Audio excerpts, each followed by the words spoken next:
This was a school that was within a few hundred yards of Grenfell Tower itself, a primary school that wanted to have a permanent memorial to the fire.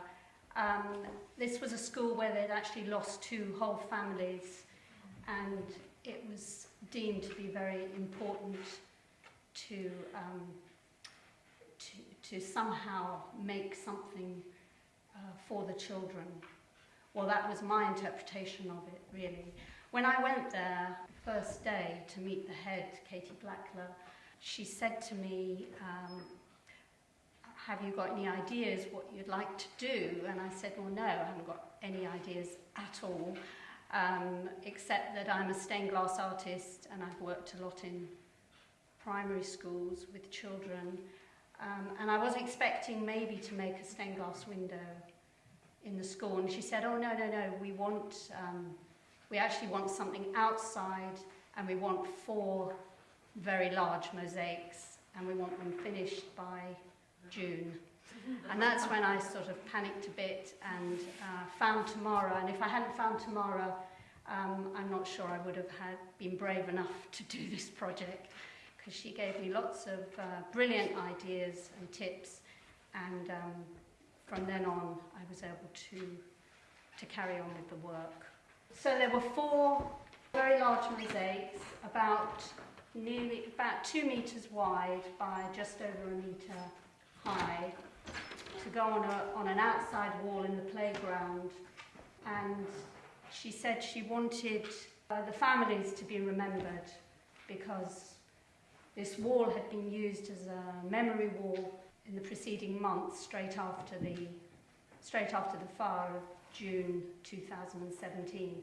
So when I arrived on the scene in October, they still had all the messages and drawings that the children had done, and a lot of messages in Arabic, because the children who had died were all either from Lebanon or from North Africa. I decided that the first one would be kind of to show Grenfell Tower as it was, surrounded by these rather lovely Victorian terraced houses. When you go past Grenfell Tower quickly in a car on Westway, you never think about the area that you're passing, and it's an incredibly integrated and there's a real community feel. I always feel London is made up of villages, lots of villages, and this felt like a little village to me, where everybody really did care about each other.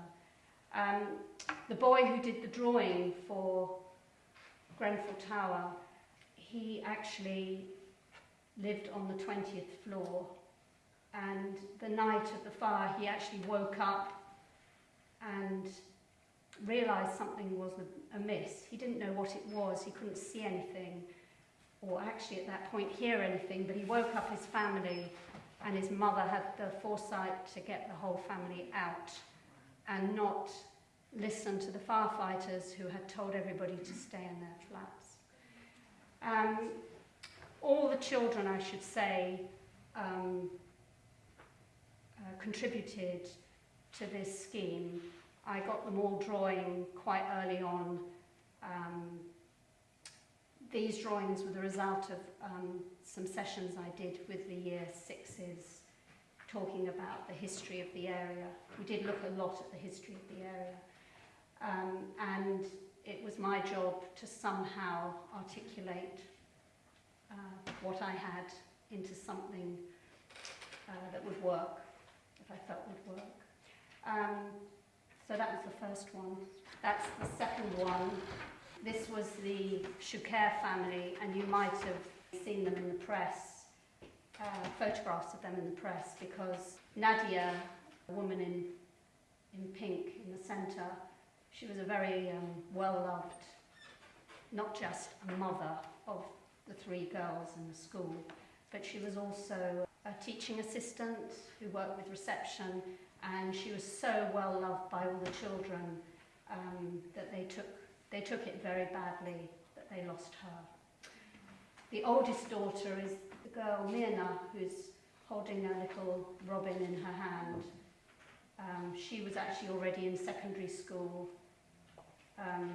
Fatima, the left-hand girl, was a sprinter. She would always be running and was well known for being an athlete. And the little one had just started in the nursery, and the week before the fire she'd actually made this painting of a rainbow, which I found amongst all her things, and I just felt I wanted to put this in the mosaic, so I photocopied it and then we mosaiced it.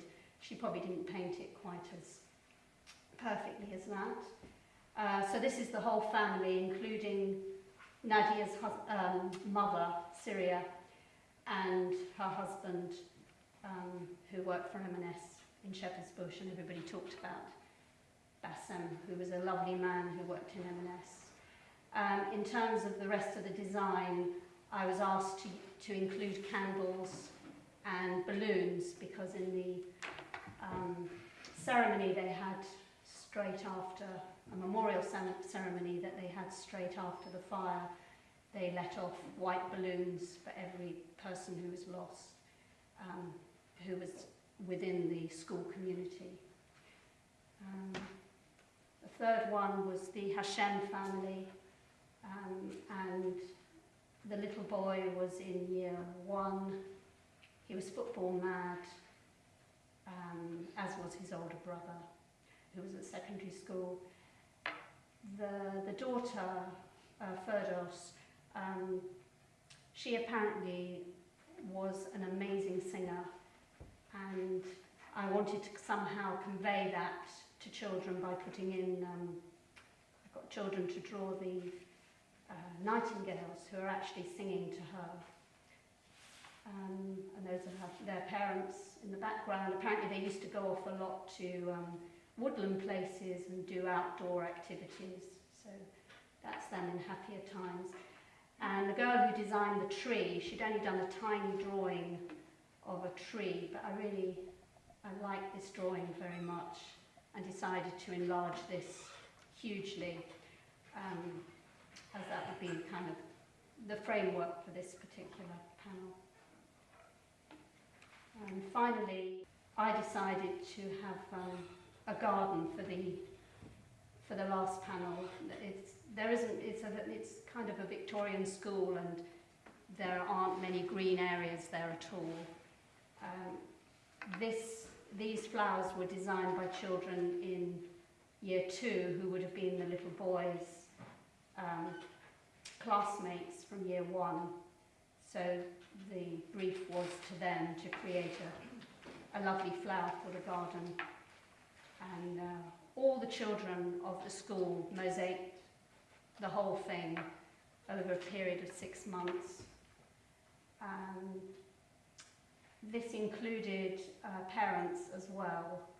Quite a few friends of Nadia's came in, and they did particularly the writing in Arabic on the first one. It was finished for June this year, and we had a special ceremony. The most important thing for me personally was that it would be something that the children of Avondale Park School would be able to relate to. The fact that they can touch it is a lovely thing as well, but that there were images there that they could relate to as a way of remembering people, but also to help them move on. Thank you.